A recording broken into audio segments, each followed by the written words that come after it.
On a eu la chance d'avoir du beau temps les 2 premiers jours. Un super terrain d'entraînement, chose qui est certainement la plus importante. Un endroit paisible, tranquille. Donc voilà, tout est réuni pour faire un très bon stage. Vous êtes-vous partisan des stages décentralisés avant le début de la saison? Il faut sortir de son cadre habituel pour faire de bonne préparation. Oui, je pense que c'est une bonne chose. Après, encore faut-il trouver le lieu idéal. Je pense que le fait d'être à 2 heures de Lille, avec un temps qui permet de ne pas trop souffrir de la chaleur, je pense que c'est l'idéal et ça donne une petite note régionale. Et je pense que c'est bien dans cette période de récession, on va dire. Bah, ce matin, oui, c'était un peu particulier. Jusqu'à présent, on était sur le terrain et il fallait changer un petit peu. On était en milieu de semaine. Donc apporter une petite touche de variété, c'est important pour les joueurs, ne pas tomber dans la routine. Quand on est en stage, c'est petit déjeuner, entraînement le matin, déjeuner, sieste, le terrain, donc c'est un peu toujours la même chose, donc c'est bien de varier les plaisirs. Bah déjà, comme vous venez de le dire, j'attends que les choses soient vraiment officielles, même si on peut se douter que ça le sera très très prochainement. Les départs de Simon Kerr et Gay étaient actés, donc ça, j'étais au courant, entre guillemets. Quant au départ éventuel de Adama Traoré, bah, c'est une petite surprise, mais c'est le football, c'est le fait qu'il ait fait une super Coupe du Monde avec les moins de 20 ans, donc ça attire un peu plus les regards. Maintenant, c'est une situation délicate pour le club parce que faire confiance à des jeunes et puis il y a des offres qui sont pratiquement irrefusables. Donc on est partagé entre deux eaux et malheureusement il faut prendre une décision qui certes sur le plan sportif n'est certainement pas la meilleure décision pour préparer l'avenir, mais il y a des impératifs qui font que aujourd'hui c'est peut-être presque obligé de le faire. Maintenant, j'ai anticipé sur les éventuels remplacements et j'espère que par rapport à ces derniers départs imprévus, on sera capable de faire quelque chose et quelque chose d'intéressant.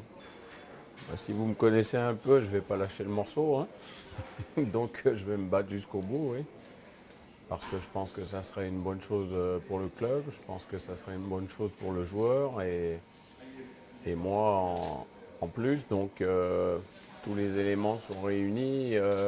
Si les choses vont dans le sens dans lequel elles sont parties pour qu'on puisse avancer un peu plus sur certains dossiers. Je n'ai pas le pouvoir de le faire. Il y a la raison économique qui l'emporte souvent sur la raison sportive, malheureusement, mais je pense que vous connaissez beaucoup mieux que moi la situation économique du club. On est dans une période où, comme je l'ai dit lors d'une conférence de presse, c'est pas peut-être pas le meilleur moment pour arriver à Lille. C'était peut-être certainement plus intéressant il y a 3 ans ou 4 ans en arrière, mais c'est comme ça. J'ai signé en connaissance de cause, pardon, donc il faut s'adapter à la situation. Ce qu'il faut juste bien comprendre, c'est que si on attend dans ces 5, 6 premiers mois des résultats qui sont pour aller chercher une qualification européenne, on en sera peut-être loin. Donc il va falloir être patient, il va falloir travailler, il va falloir reconstruire quelque chose et ça prend un petit peu plus de temps. Donc voilà, moi je suis dans cet objectif-là. Il faut simplement que tous les gens autour le comprennent également. Bah, la décision officielle n'a pas été prise. Le gros problème avec Wilfried, c'est que son indisponibilité va certainement durer beaucoup plus que ce que j'avais prévu. C'est-à-dire qu'il pourrait être opérationnel qu'à partir de la fin septembre. Et quand on n'a que 5 défenseurs pour démarrer une saison, puisque il faut faire abstraction aujourd'hui de Soumaoro qui reprend tout juste l'entraînement. Ben, ça fait peu. C'est prendre beaucoup de risques pour démarrer un championnat. Quand on sait notre programme du mois de septembre et du mois d'août, je pense qu'il faut bien réfléchir à la question. Et c'est certainement ce qui remet les choses en cause. Ouais. Donc je pense que dans ma réponse, vous avez pratiquement lu entre les lignes. Oui, oui, oui, je vais chercher. Mais moi, je cherche, je propose, et puis après, il faut que le club dispose. Je pense que M. Sédou est président du LOSC depuis de très nombreuses années, qu'il a maintenant une grande expérience du football et que c'est pas quelqu'un qui va réagir à la seconde. C'est quelqu'un qui va prendre son temps, qui va bien réfléchir, et je suis sûr et j'en suis persuadé qu'il va prendre les bonnes décisions, et elles iront dans le sens d'avoir la meilleure équipe possible pour le LOSC.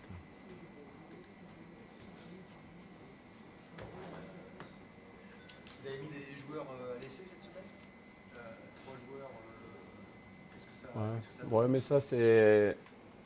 Alors, il faudrait juste recadrer un petit peu les choses. Ce sont des jeunes joueurs, comme les deux Zambiens qui viennent d'arriver. C'est des joueurs, un de 1996, un de 1997. Donc ça ne rentre pas dans le plan de les faire jouer immédiatement. C'est plutôt pour préparer l'avenir. Voir déjà une évaluation par rapport à ce qu'on a dans le groupe actuellement, par rapport aux jeunes qui sont déjà dans le club, et évaluer leur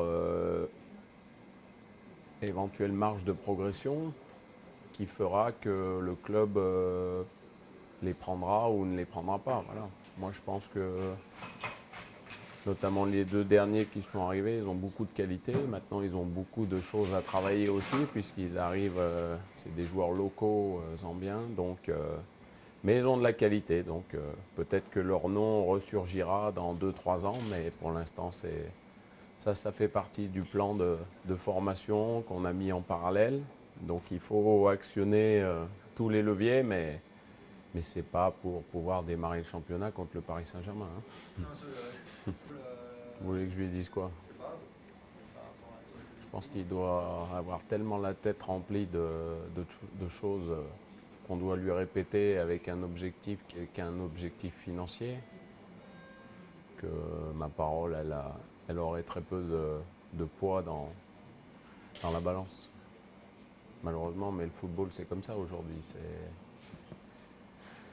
Maintenant, je lui souhaite d'aller dans un endroit où il puisse jouer et non pas de rester de côté, parce que c'est un jeune joueur qui n'a pas beaucoup joué en première division, en Ligue 1, pardon. 20 matchs. Oui, 20 matchs et pas beaucoup titulaires, très très peu. Donc il a un énorme potentiel, mais entre avoir un énorme potentiel et s'imposer, il y a une marge importante. Ben, j'ai beaucoup de soucis déjà, parce que j'ai pas de défenseur, ou très peu. Et comme j'ai pas envie d'accorder un temps de jeu très important à certains, comme Renato Sivelli, qui fera que maximum 1 heure. Donc je suis un peu ennuyé, mais comme c'est un match de préparation, on fera avec les moyens du bord. Oui, puis après on peut s'en servir de différentes façons. Il y a un effectif qui est assez important, donc certains, ça leur donnera du temps de jeu. Je ne peux pas vous assurer que pendant les 6 matchs, ça sera toujours l'équipe type qui va jouer ou celle qui va certainement démarrer le championnat. Donc voilà, donc c'est fait pour donner du temps de jeu à tout le monde, pour que je puisse voir aussi, parce que je viens d'arriver et je ne connais pas les joueurs parfaitement. Ceux qui jouaient régulièrement en Ligue 1, c'est facile de les connaître puisqu'on les voit chaque semaine. Ceux qui jouent un petit peu moins, eh ben, il va falloir leur laisser le temps de démontrer ce qu'ils sont capables de faire. Ben, moi, je le dirais, oui. Je le dirais, oui. Je pense qu'à partir de la dernière semaine avant le championnat, tout entraîneur n'aimerait pas voir partir un joueur de la qualité des joueurs dont vous avez cité le nom. Parce que ça serait quelque chose de... Et puis je ne suis pas persuadé que ça serait une bonne chose pour Sofiane de partir dès maintenant. Je pense qu'il est arrivé au mois de janvier, Il a fait 5 mois exceptionnels.